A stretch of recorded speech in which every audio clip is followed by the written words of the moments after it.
Kajian hati. Tenangkan. Bunda.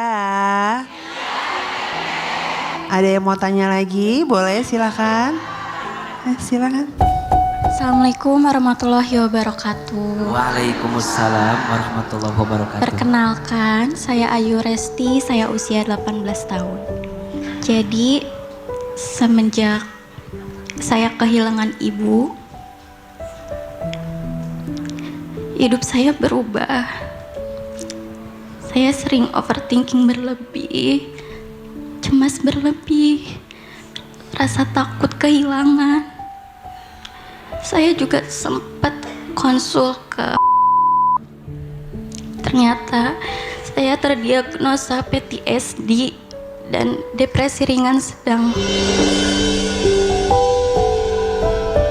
Tapi di sisi lain, saya punya kakak perempuan yang selalu support saya. Yang saya, pokoknya yang membiayai saya sekolah itu kakak saya. Apapun itu, keperluan saya itu dari kakak saya. Ayah ada? Ayah ada. Seperti apa hubungan dengan ayah setelah ibu wafat? Kondisinya kurang baik. Komunikasi juga enggak begitu. Cuman sekarang komunikasinya udah baik karena sekarang saya tinggalnya bersama ayah saya dan ibu tiri saya. Kemarin saya tinggalnya sama kakak saya. Saya juga sempat menjalin hubungan sama satu laki-laki, tapi laki-laki itu mengkhianati saya. Di situ trauma saya mulai kambuh. Lebih sakit di saat kakak aku yang jadi peran ibu buat aku. Jadi dia harus membiayai aku, dia juga harus membiayai keluarganya, anaknya, suaminya. Jadi Mbak ngerasa beban bagi kakak. Kalau kakak nonton mau bilang apa sama kakak? Aku sayang banget sama kakak. Makasih udah jadi peran ibu buat aku. Makasih juga udah selalu support aku.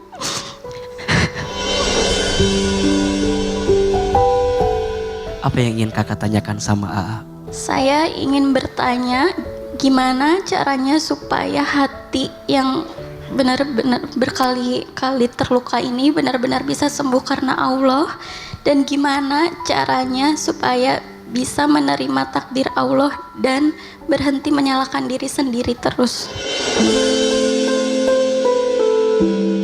Bunda, setiap manusia itu pasti pernah bertemu dengan fase lukanya masing-masing. Setuju atau tidak? Allah Subhanahu wa Ta'ala berfirman di Quran surat Al-Baqarah ayat 155.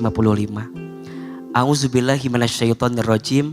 Walanabluwannakum bisyai'im minal khawfi wal ju'i wa naqsim minal amwali wal anfusi wath thamarati wa basyiris sabirin. Perhatikan.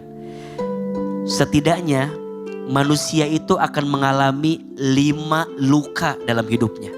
Atau 5 ujian. 1, manusia akan diuji dengan hatinya.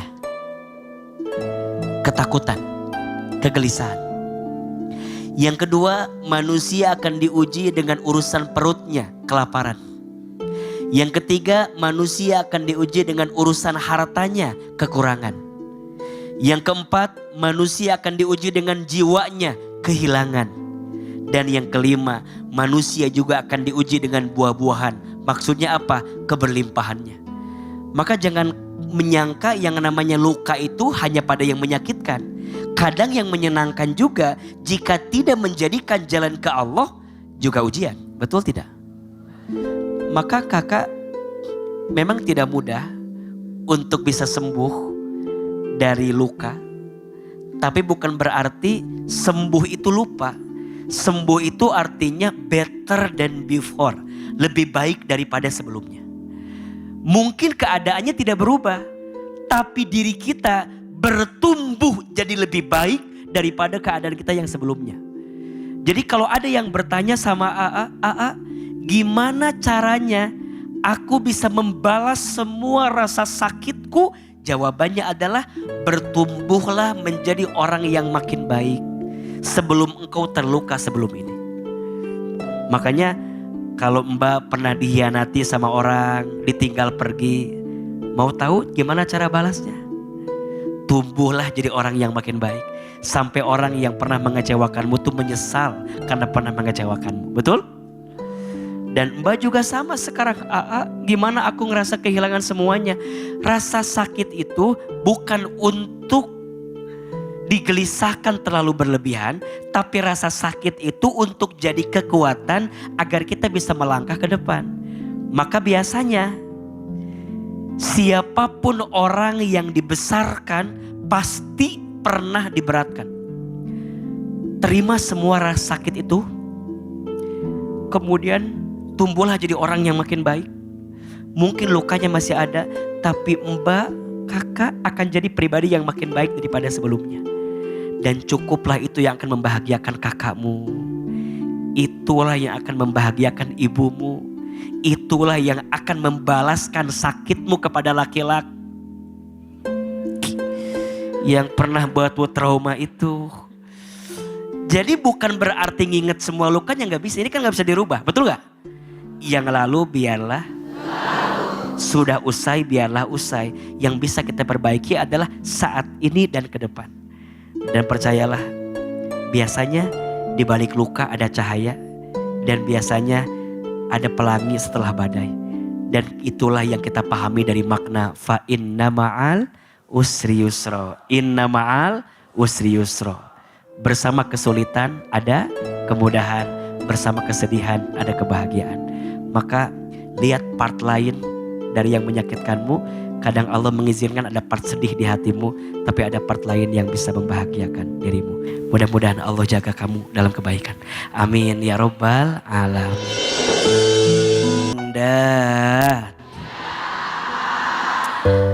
Al-Quran itu adalah pedoman yang akan mengantarkan kebaikan dan kebahagiaan. Hanya dengan mendekat bersama Al-Quran, engkau akan bisa menemukan kebaikan dan kebahagiaan.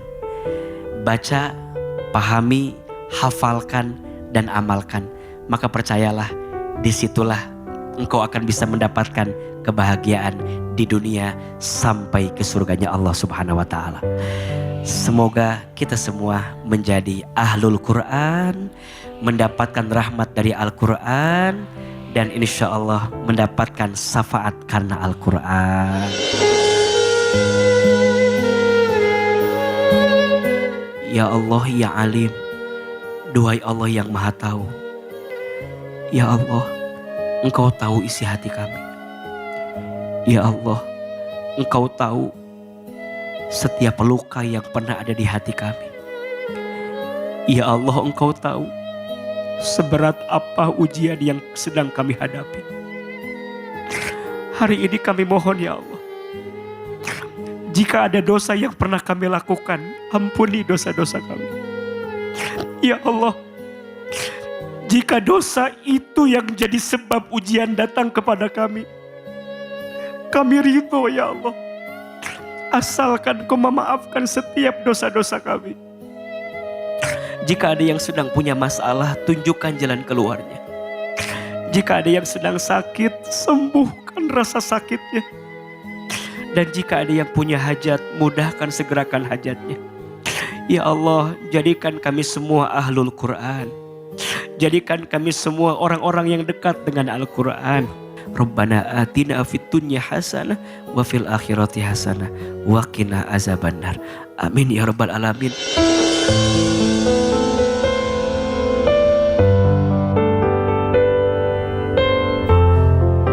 Sesungguhnya segala sesuatu mempunyai jantung, dan jantung Al-Quran adalah Yasin. Hadis riwayat At-Tirmizi. Akhir kata Ustadz Hilman Fauzi dan saya Fairuz Arafik mohon undur diri. Sampai jumpa di kajian hati selanjutnya. Kajian hati Tenangkan. Wassalamualaikum warahmatullahi wabarakatuh. Waalaikumsalam warahmatullahi wabarakatuh.